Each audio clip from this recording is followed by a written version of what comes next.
Hey everyone, welcome back for another episode. Today we are going to take a look at the warlord profession, and I wanted to go over who should use this and when you should use it. Those that tend to be real heavy spenders tend to lead towards the war leader because they want to have an edge and win battles, win verses, win your war zone duels, and maybe even your seasons.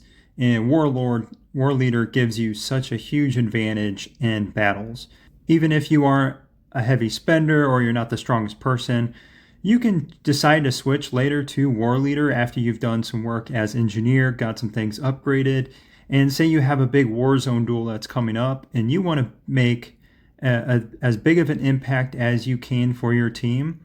You can switch over to war leader and do a lot more damage than you would as an engineer. So with that being said, let's dive in and take a look at this. So two things. First of all, you pick war leader because you want to do the most damage, you want to be able to defend, and just all around dominate the war field. The items on the right side for the season, we won't go over that stuff. I covered that stuff in the engineer video. If you want to check that out and what to pick up, there's really not much to discuss there. So let's talk about, first of all, the best skill probably in the entire war leader class, and that is the immediate return. You can level this up 5 times, and so this skill gives you 5 free teleports that immediately return your troops to your base if they are outside. So if you have all your squads out, you're attacking, and somebody jumps on over to you and starts attacking you, and you have no troops to defend, and you need to get out of there before you get burned and lose maybe 1,000 troops or so, this allows you to teleport wherever you want without having to use, say, a server-to-server teleport. You can use a random teleport. Just click on the random teleport button and boom, you're gone. All your troops get back into your base and you teleport away. This is something significant you can't get as an engineer. Very, very helpful, especially during war zone duels.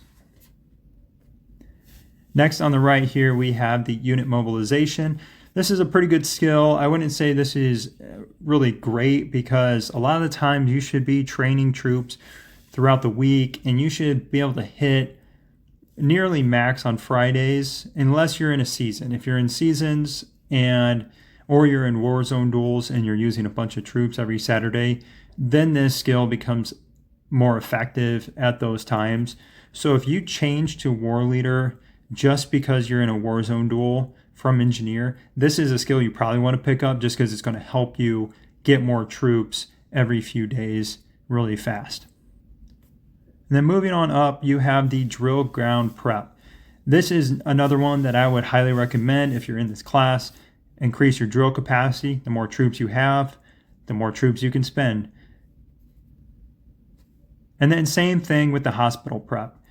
It doesn't make sense to have more troops and be able to burn through more troops if you can't increase your hospital capacity.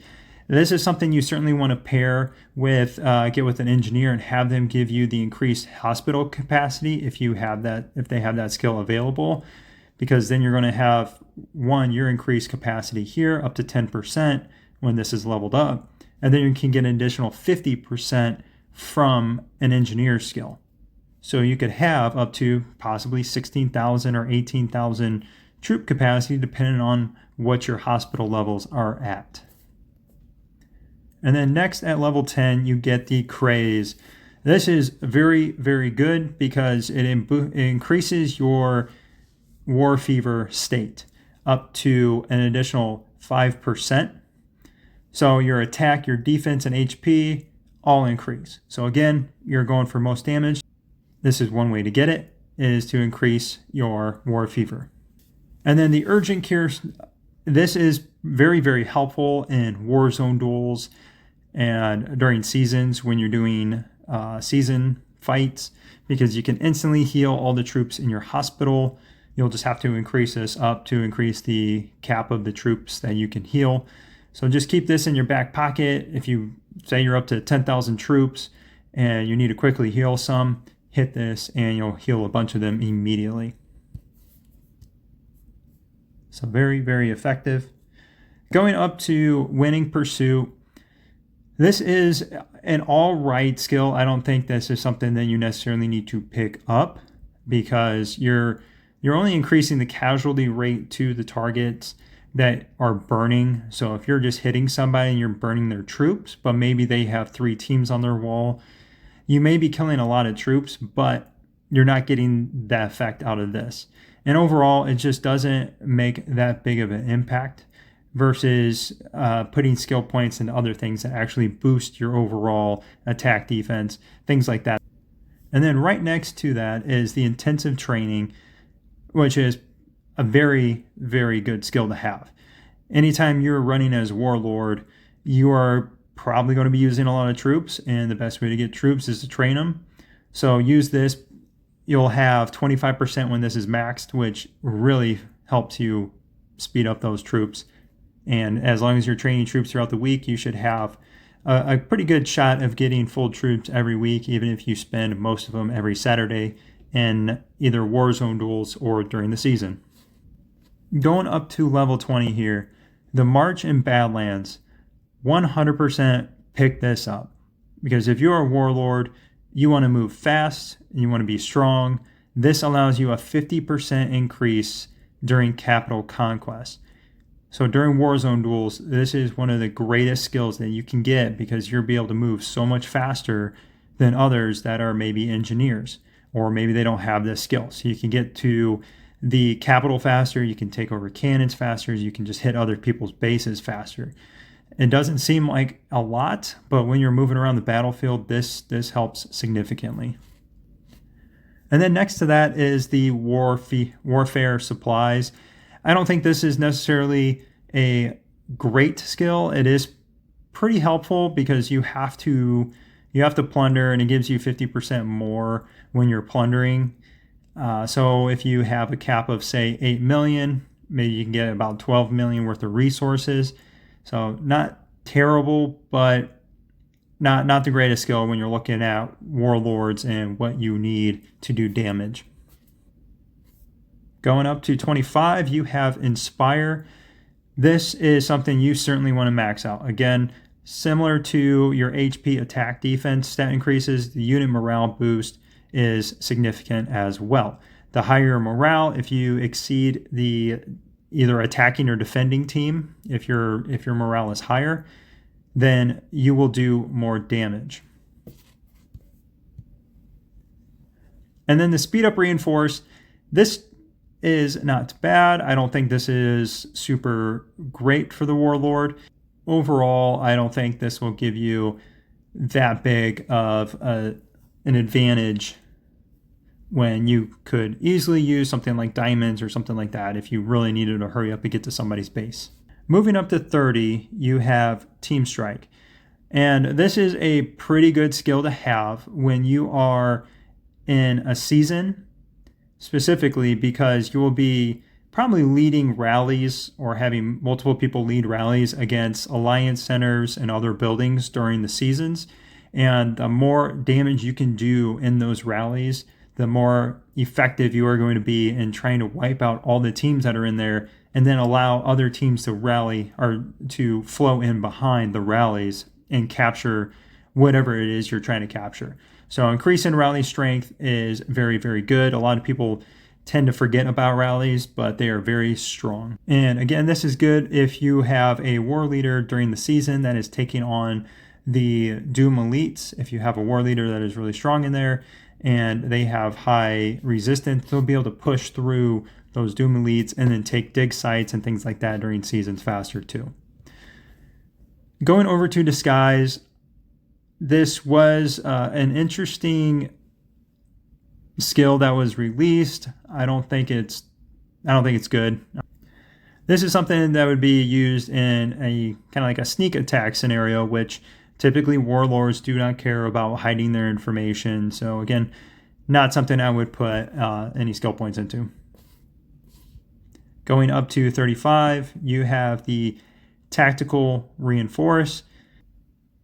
I would not say this is a great use of skill points. While you're reinforcing the attacking side's unit casualty rate increases, I don't think that is really helpful while you do kill more of their troops. It's not doing much for you because you'd have to be in reinforcing. So if you don't reinforce very often, you have to reinforce an ally's base. I just don't think that is going to be a great impact for you. Going over to the reinforced strength, however, this one is a lot more beneficial. So if you're reinforcing, all allies defense, heroes attack, defense, HP, all increase. So things like in season 2 and 3, when you have a warlord, somebody that is launching the nuke onto the warlord missile onto the alliance center of a defending alliance, if you have everybody in there defending, this is going to increase everybody's attack and defense and HP. So there's certainly a lot more benefit to this and a lot more usability to this skill than the prior skill that increases the unit casualty rate. Going up to level 40, which is the cap for season 1. First of all, you have the DK ray, which everybody thought was pretty good at first, but now that there are more skills available, people don't really get this too often because it just doesn't do a whole lot. Downgrading one hero or one troop level on 1,000 units it's almost like the increase in casualty rate. While it may have some impact, really not going to have much of an impact at all. However, the charge banner is very effective. When you're dropping these on the battlefield, increasing the attack of allies within that by 2% lasting for 30 minutes is very, very helpful, especially during seasons when you're capturing dig sites, you're attacking cities and taking over cities, or you're attacking capitals during warzone duels or during cities, and you're just trying to overwhelm and take over. This is going to help you maybe get that slight edge that you need. All right, moving up to level 45. This will get you into season 2 here. Hold the base, pretty good skill. Increases the attack, defense, and HP of all heroes on the base wall. 100% pick this one up. The rally guard. This is just an okay skill. If you have extra skill points, you can throw it into here. When you are rallying and attacking players in PvP, you're going to have less troops that go to, say, the emergency center or just die. That reduces in total of 5% when this is maxed out. So it's an okay skill, not the greatest. Next up, we have base strike. And when you are attacking enemies, you get 1% to attack, defense, and HP.